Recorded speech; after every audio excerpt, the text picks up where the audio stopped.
Hello friends, मैं आपका दोस्त और एजुकेटर शिवपूजन सिंह आपका अपने यूट्यूब चैनल कॉम्पिटिटिव जोन में आपका बहुत बहुत स्वागत करता हूं। कैसे आप सब? I hope all of you are very well और आप अपनी स्टडी को जारी रख रहे हैं। बिल्कुल ऑथेंटिक स्टडी के माध्यम से अपने आप को बूस्ट और एनर्जाइज करते हुए आप अपने लक्ष्य के और अग्रसर होते हुए आरआरबी ग्रुप डी एग्जामिनेशन इसी संदर्भ में मैं लेकर के आया हूं। सेट 5 2025 का साइंस की सीरीज है ये एग्जाम बूस्टर। आप देख रहे हैं थंबनेल में मैंने लगा रखा है, परीक्षा के पहले आप जरूर देखें, ऐसे ही प्रश्न आएंगे। हाँ, तो बिल्कुल ऐसे ही प्रश्न आएंगे। अभी तक जो एग्जामिनेशन हुए हैं इनके पैटर्न के अध्ययन करने के बाद जो चीजें सामने निकल करके आ रही हैं, साइंस से बहुत सारे क्वेश्चन से राइज हो ही रहे हैं, 25 क्वेश्चन लगभग। तो बिल्कुल इस सीरीज को आप दिल थाम करके देखेंगे और आप यहाँ से बहुत कुछ सीखते हुए लगभग 25 क्वेश्चन इसमें होंगे। और जब पूरी तरह से आप इस क्लास को देख लेंगे तो आप 100 क्वेश्चन को शूट आउट कर रहे होंगे यहाँ से, क्योंकि व्याख्याओं के साथ जब मैं एक्सप्लेनेशन देता हूं इनकी तो क्वेश्चन की संख्या बढ़कर के लगभग 100 हो जाते हैं। तो ये बहुत ही एक्सक्लूसिव क्लास आपके लिए। और चलिए आइए देखते हैं क्या कुछ आपके लिए लेकर के आया हूं। जैसा कि आप जानते हैं कि किसी भी एग्जामिनेशन को क्रैक करने के लिए सबसे जो मेन फैक्टर्स होते हैं वो उचित मार्गदर्शन होते हैं, धैर्य और लगातार परिश्रम करने की क्षमता। और इन्हीं तीनों फैक्टर्स के माध्यम से, यही तीनों जो कारक हैं, इनके माध्यम से किसी भी सफलता, किसी भी टारगेट को अचीव कर पाते हैं, है ना। तो बस उचित मार्गदर्शन मैं आपको दे ही रहा हूं। आप धैर्य के साथ अगर लगातार परिश्रम करते रहेंगे तो निश्चित तौर पे एक दिन सफलता मिलेगी। ओके बच्चों,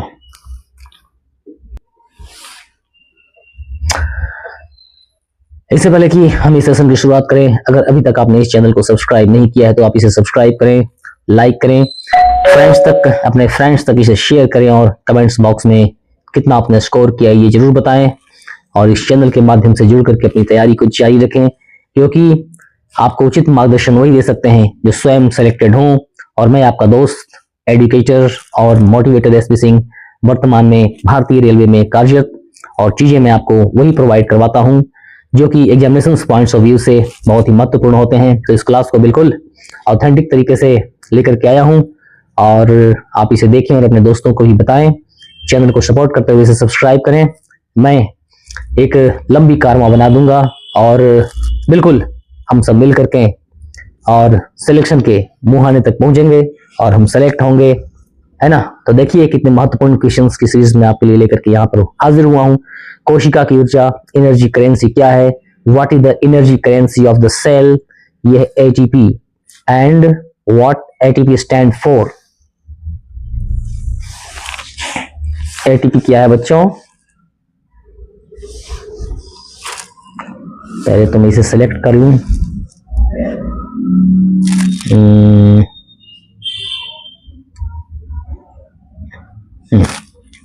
ओके, तो एटीपी ये जो है वो सेल्स में ऊर्जा का स्रोत जो है वो एटीपी ही होता है। तो व्याख्या देखें, कोशिका में होने वाली लगभग सभी जैव रासायनिक क्रियाओं के लिए ऊर्जा की आवश्यकता होती है। ये ऊर्जा जो है वो मुख्य रूप से एटीपी, है ना। आप इन चीजों को बहुत ही गहराई से देख लेंगे क्योंकि यहां से बहुत सारे क्वेश्चन से राइज होंगे नेक्स्ट एग्जामिनेशन में। एटीपी एडेनोइज ट्राइफॉस्फेट, एटीपी का फुल फॉर्म पूछा जा सकता है अगले एग्जामिनेशन में, तो आप इसे देखेंगे। एटीपी के फास्फेट बंध टूटने के बाद जो है वो क्या होती है, ऊर्जा मुक्त होती है, जिससे कोशिका विभिन्न कार्यों जैसे सक्रिय परिवहन, संश्लेषण एवं मांसपेशी संकुचन में उपयोग करती है। तो देखिए आप कितनी सारी चीजें आपने यहाँ से सीख लिया एक सिंगल क्वेश्चन में। आप इसे देखें, एटीपी का जो ये फुल फॉर्म मैंने बताया है इसे आप जरूर ध्यान में रखेंगे नेक्स्ट एग्जामिनेशन के लिए। माइटोकॉन्ड्रिया का मुख्य कार्य क्या है, what is the main function of mitochondria, और इसका काम है कोशिकीय श्वसन में सहायता करना। सेल्यूलर रेस्पायरेशन जो है वो माइटोकॉन्ड्रिया के वजह से ही होता है। माइटोकॉन्ड्रिया को कोशिका का पावर हाउस भी कहा जाता है। इस क्वेश्चन को आप यहाँ से देखें, कोरिलेटेड क्वेश्चन, श्वसन की क्रिया यहीं से होती है। इस प्रक्रिया में ग्लूकोज का ऑक्सीकरण होकर के एटीपी का निर्माण होता है। एटीपी का फुल फॉर्म मैंने आपको पीछे बताया है। इसकी आंतरिक झिल्ली पर क्रिस्टे पाए जाते हैं जो ऊर्जा के उत्पादन की क्षमता को बढ़ाते हैं। तो आप बहुत कुछ सीखते हुए यहाँ से बहुत ही एक्सक्लूसिव क्लास होती है आप बच्चों के लिए। मानव रक्त का पीएच सामान्यतः कितना होता है, बहुत सारी चीजों के पीएच मान पूछ लिए जाते हैं। तो आपने यहाँ पे देखा मानव रक्त का पीएच मान 7.4। बहुत सारे एग्जामिनेशंस में बार बार यहाँ से क्वेश्चंस पूछे जाते हैं, है ना। मानव रक्त का पीएच लगभग 7.35 से 7.45 के बीच रहता है। तो इसे औसतन जो है वो 7.4 रखा गया है। ओके, ये हल्का क्षारीय होता है और पीएच में अधिक परिवर्तन होने पर एंजाइम क्रियाएं प्रभावित होती हैं, जिससे गंभीर स्वास्थ्य समस्याएं भी उत्पन्न हो सकती है। तो पीएच मान में जब गड़बड़ियां होती है तभी स्वास्थ्य समस्याएं उत्पन्न होती है। इसलिए ब्लड की जांच की जाती है किसी भी मेडिकल कंडीशंस को पता लगाने के लिए। हीमोग्लोबिन किस तत्व का बना होता है? हीमोग्लोबिन कंटेन्स विच एलिमेंट्स, और राइट आंसर इज आयरन, है ना। हीमोग्लोबिन जो है वो एक संयोजित प्रोटीन है। हीमोग्लोबिन खुद जो है वो एक प्रोटीन है। क्वेश्चंस में कई बार ये भी देखा गया कि व्हाट इज हीमोग्लोबिन। हीमोग्लोबिन क्या है? तो ये संयोजित प्रोटीन है जिसके हीम भाग में लौह Fe उपस्थित होता है। यही लौह जो है वो ऑक्सीजन से संयोजन करता है और इसे फेफड़ों से ऊतकों तक पहुंचाने में सहायक होता है। यानी कि ऑक्सीजन का परिवहन जो है वो हीमोग्लोबिन के माध्यम से भी ही हमारे बॉडी में होता है। मानव शरीर से सबसे बड़ी ग्रंथि which is the largest gland in the human body, और निश्चित तौर पे सी जो है वो इसका राइट आंसर, यकृत, लीवर।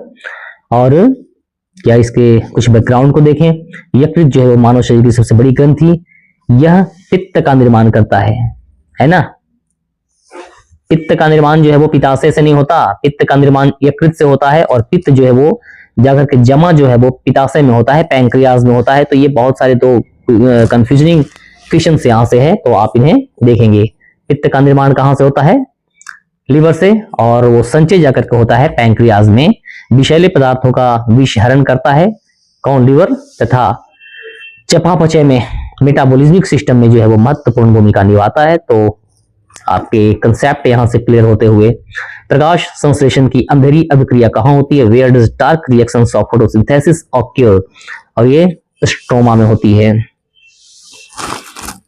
ओके, प्रकाश संश्लेषण की अंधेरी अभिक्रिया को केल्विन चक्र भी कहा जाता है। क्या कहते हैं इसे? केल्विन चक्र। तो आपने यहां से देखा क्या क्या क्वेश्चन से राइज हो रहे हैं। केल्विन चक्र, प्रकाश संश्लेषण की अंधेरी अभिक्रिया को केल्विन चक्र कहा जाता है। यह क्लोरोप्लास्ट से स्ट्रोमा में होती है, जहां CO2 का अस्थिरीकरण होकर के ग्लूकोज का निर्माण होता है। ओके, है ना।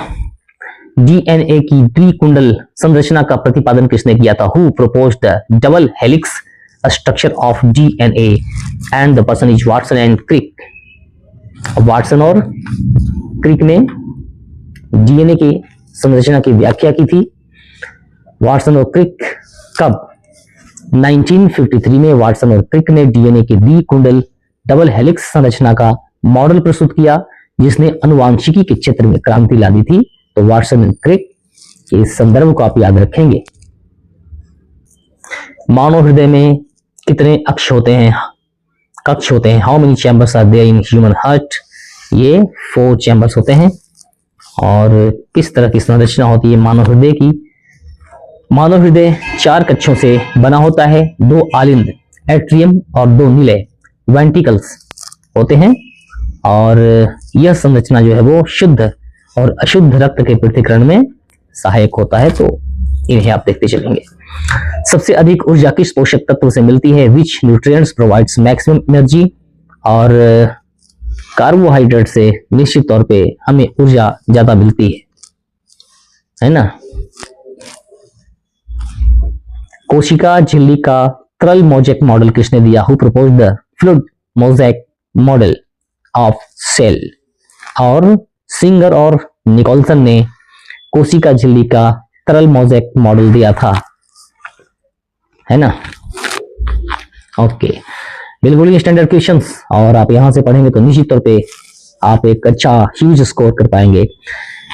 कौन सा वर्ष? 1972 में सिंगर और निकोलसन ने कोशिका झिल्ली का तरल मोज़ेक मॉडल प्रस्तुत किया, जिसके अनुसार लिपिड द्विपरत में प्रोटीन गतिशील रूप से जड़े रहते हैं। ओके, तो आप देखिए कि व्याख्याएं कितनी क्लियर कट कंसेप्ट के साथ आपको प्रस्तुत करवाई जा रही हैं। सूर्य की सतह का तापमान लगभग कितना होता है? 5800 केल्विन, है ना। सूर्य का प्रकाश मंडल फोटोस्फेयर का तापमान लगभग 5800 केल्विन, और केंद्र का तापमान इससे कहीं अधिक जो है वो 15 मिलियन के होता है, केल्विन होता है। तो दोनों चीजों को जो है आप अंडर माइंड रखना। ओके, क्वासर क्या होते हैं? वाटर क्वासर्स, ये अत्यंत दूरस्थ व ऊर्जावान खगोलीय पिंड होते हैं। क्वासर्स के बारे में थोड़ी जानकारी प्राप्त करते हैं। क्वासर बहुत दूर स्थित अत्यधिक चमकीले पिंड होते हैं जिसकी ऊर्जा ब्लैक होल से संबंधित मानी जाती है। ओके, तो इन चीजों को, इन फैक्ट्स को भी आप अंडरमाइन करना आपके लिए बहुत जरूरी है। कौन कहता है कि आसमां में सुराख नहीं होता? दोस्तों, जरूरत है कि जरूरत है एक पत्थर को उछाल करके पूरे होशो हवास और दिल से ऊपर फेंकने की। मतलब कि पूरे होशो हवास में, शायर का कहने का मतलब यह है कि पूरे होशो हवास में जब हम स्टडी करते हैं, अपने लक्ष्य की तरफ ध्यान रखते हैं और अपने आप को भटकने नहीं देते हैं, तो यही चीजें हमें सफलता दिलाती है और हमें यही करना है। ब्लैक होल बनने का मुख्य कारण क्या है? Main cause of black hole formation is गुरुत्वीय पतन, है ना। ओके, गुरुत्वीय पतन ब्लैक होल बनने का मेन रीजन है। क्या कुछ होता है इसमें? जब किसी विशाल तारे का गुरुत्व इतना बढ़ जाता है कि वह स्वयं में ढह जाता है, तब जो है वो यहाँ पे ब्लैक होल का निर्माण होता है ना। ओके,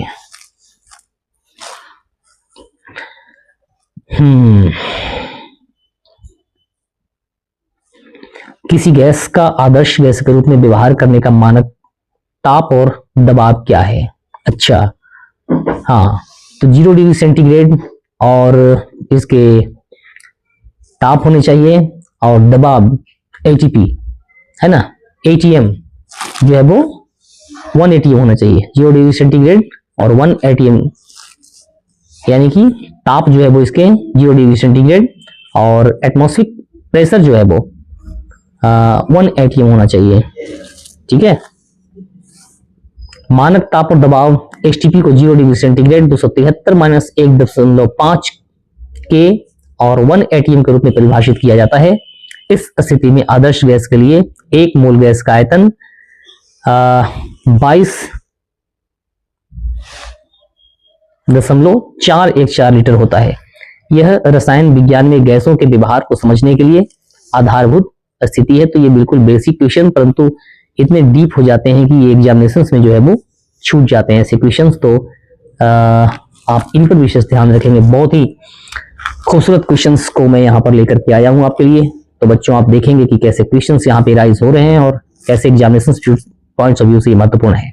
कौन सा तत्व सबसे अधिक इलेक्ट्रोनेगेटिव माना जाता है और which element is considered the most electronegative, और ये है फ्लोरीन। ओके, फ्लोरीन जो है सबसे अधिक इलेक्ट्रोनेगेटिव तत्व है। इसका इलेक्ट्रोनेगेटिविटी मान कितना है? 3.98। पाउलिंग स्केल पे 3.98 इलेक्ट्रोनेगेटिविटी तत्व की इलेक्ट्रॉनों को अपनी ओर खींचने की क्षमता को दर्शाती है ना। तो इन चीजों को आप ध्यान रखें। ये वाला चीज पाउलिंग स्केल को आप जरूर याद रखेंगे। ओके, पानी में हाइड्रोजन बंध का कोण लगभग कितना होता है? बहुत ही स्टैंडर्ड क्वेश्चन, और ये होता है 104.5 डिग्री। ओके, पानी H2O का आणविक रूप टेट्राहेड्रल इलेक्ट्रॉन क्लाउड के कारण वाटर का बेंड एंगल जो है वो लगभग 104.5 डिग्री होता है। और ये बहुत ही स्टैंडर्ड क्वेश्चंस, और ऐसे ही क्वेश्चंस बिल्कुल RRB के लिए बहुत ही महत्वपूर्ण हो रहे हैं। यह कोण आंशिक रूप से लोन पेयर्स के इलेक्ट्रॉन के प्रतिकर्षण के कारण कम हो जाता है। ओके, कौन सा गैस सबसे अच्छा कंडक्टर है? Which gas is a good conductor of electricity? Chlorine. Chlorine जो है वो इलेक्ट्रिसिटी का सबसे अच्छा कंडक्टर है। क्यों है? थोड़ा इसके बारे में आप देख लो व्याख्या। क्लोरीन गैस में आयंस बनाने की क्षमता जो है वो अधिक होती है, इसलिए यह आंशिक रूप से विद्युत का संचालन कर सकती है ना।